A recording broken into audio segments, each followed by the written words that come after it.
নমস্কার বন্ধুরা, শ্রাবণী রান্নাঘরে আপনাদের সবাইকে স্বাগত জানিয়ে আমি আবারও একটা রান্নার ভিডিও নিয়ে আপনাদের সামনে চলে এসেছি।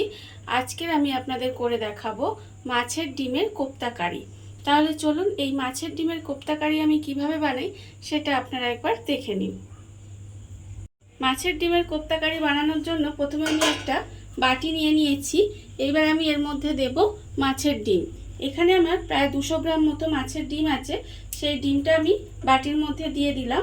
দিয়ে এবারে ডিমটাকে একটু হাত দিয়ে এইভাবে একটু চটকে নিতে হবে। প্রথমে খুব ভালোভাবে হাত দিয়ে এইভাবে চটকে নেব।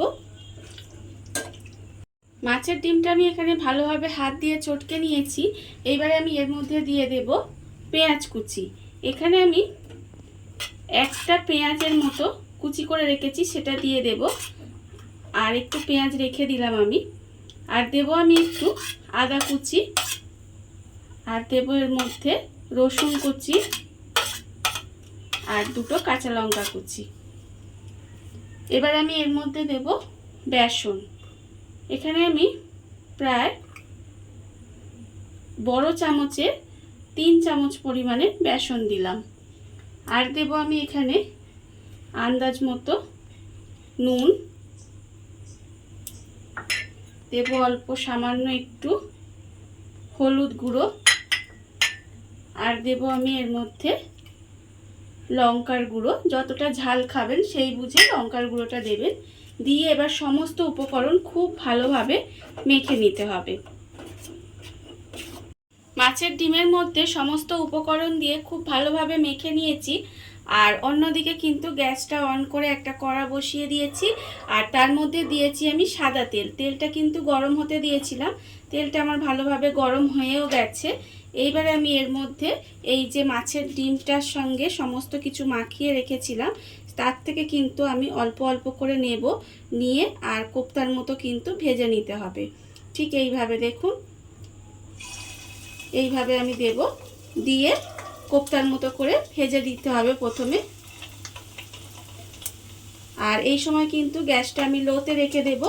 তার কারণ না হলে দেখবেন যে বাইরেটা কিন্তু ভাজা হয়ে যাবে আর ভিতরটা কিন্তু কাঁচা থেকে যাবে। সেই জন্য কিন্তু আমাকে গ্যাসটা লোতে দিয়ে কোপ্তাগুলো ভালোভাবে ভেজে নিতে হবে। কোপ্তাগুলো আমি এখানে লাল করে ভেজে নিয়েছি। এইবারে আমি কোপ্তাগুলোকে তুলে নেব। এইভাবে আমি কোপ্তাগুলো তুলে নিলাম। আর আবারও কিন্তু ওই তেলের মধ্যে মাছের ডিমগুলো দিয়ে কোপ্তাগুলো রেডি করে নিতে হবে। প্রথমে দেখুন এইভাবে মাছের ডিমগুলো দেব, দিয়ে কোপ্তাগুলো কিন্তু রেডি করে নেব। কোপ্তাগুলো আমার এখানে সমস্ত ভাজা হয়ে গেছে। আর অন্যদিকে কিন্তু কড়া থেকে আমি একটু তেল কমিয়ে নিয়েছি। এবারে অল্প একটু তেল নিয়েছি, সেই তেলের মধ্যে আমি প্রথমে দিয়ে দেব একটা তেজপাতা। আর দেব আমি অল্প একটু গোটা গরম মশলা। এবারে তেজপাতা আর গোটা গরম মশলাটা দিয়ে আমি একটু ভাজা ভাজা মতো করে নেব। এইবারে আমি এর মধ্যে দিয়ে দেব পেঁয়াজ কুচি। এখানে আমি প্রায় ছোট পেঁয়াজের একটা কুচি করা, সেটা কিন্তু দিয়ে দিলাম। দিয়ে এবারে পেঁয়াজটাকে আমি একটু লাল করে ভেজে নেব। পেঁয়াজটা এখানে আমার লাল করে ভাজা হয়ে গেছে। এইবার আমি এর মধ্যে দিয়ে দেব 1 চামচ মতো আদা রসুন বাটা। আদা রসুন বাটাটা দিয়ে আমি একটু ভাজা ভাজা মতো করে নেব, যাতে আদা রসুনের যে একটা কাঁচা গন্ধ থাকে সেটা চলে যায়।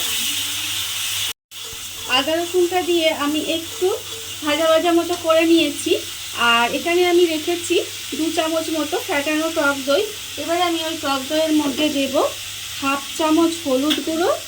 আর দেব আমি এখানে 1/4 চামচ মতো লঙ্কার গুঁড়ো। ঝালটা আপনারা যতটা খাবেন সেটা বুঝে দেবেন। আর আমি দেব অল্প সামান্য একটু চিনি আর নুন।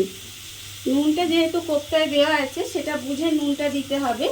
দিয়ে এবার সমস্ত মশলাটা খুব ভালোভাবে মিশিয়ে নেব। মিশিয়ে নিয়ে এই পেঁয়াজ আর আদা রসুনের মধ্যে দিয়ে দেব। দিয়ে এবারে ভালোভাবে মশলাটা আমি একটু কষিয়ে নেব। মশলাটা আমি ভালোভাবে কষিয়ে নিয়েছি। দেখুন মশলাটা থেকে কিন্তু তেলটাও ছেড়ে গেছে। এইবারে আমি এর মধ্যে দিয়ে দেব যে বাটিটা আমি মশলাটা করেছিলাম, সেই বাটি ধোয়া জলটা কিন্তু আমি এর মধ্যে দিয়ে দিলাম। আর এর মধ্যে দিয়ে দেব আর একটু জল দেব, খুব বেশি জল কিন্তু আমি দেব না, আর অল্প সামান্য একটু জল দিলাম। দিয়ে এবারে এই গ্রেভিটাকে একটু ফুটতে দিতে হবে। গ্রেভিটা আমার এখানে ভালোভাবে ফুটে গেছে দেখুন, আর অনেকটাই কিন্তু ঘন হয়ে গেছে। এইবারে আমি যে কোপ্তাগুলো এখানে ভেজে রেখেছিলাম সেই কোপ্তাগুলো কিন্তু সমস্ত এর মধ্যে দিয়ে দেব। কোপ্তাগুলো এর মধ্যে দিয়ে এইবারে ঢাকা দিয়ে কিছুক্ষণ এইভাবে একটু রান্না হতে দেব। কোপ্তাগুলো দিয়ে আমি কিন্তু 5 থেকে 7 মিনিট মতো একটু রান্না করে নিয়েছি। দেখুন রান্নাটা কিন্তু আমার প্রায় হয়েই এসেছে। এইবারে আমি নামানোর আগে এর মধ্যে দিয়ে দেব অল্প সামান্য একটু গরম মশলার গুঁড়ো, দিয়ে খুব ভালোভাবে মিশিয়ে নেব। মিশিয়ে নিয়ে গ্যাসটা অফ করে কিছুক্ষণ ঢাকা দিয়ে রেখে দিলেই কিন্তু আমার মাছের ডিমের কোপ্তা কারি রেডি হয়ে যাবে। দেখুন আপনারা বাড়িতে থাকা কত অল্প উপকরণ দিয়ে কত সুন্দর একটা মাছের ডিমের কোপ্তা কারি রেডি হয়ে গেছে, আপনারা দেখতেই পেলেন।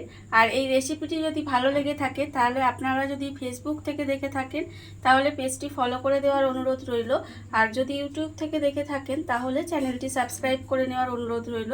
তাহলে চলুন ভিডিওটা আমি এখানেই শেষ করছি। আপনারা সবাই ভালো থাকবেন, সুস্থ থাকবেন। আবারও হাজির হব নতুন কোনো রান্না নিয়ে।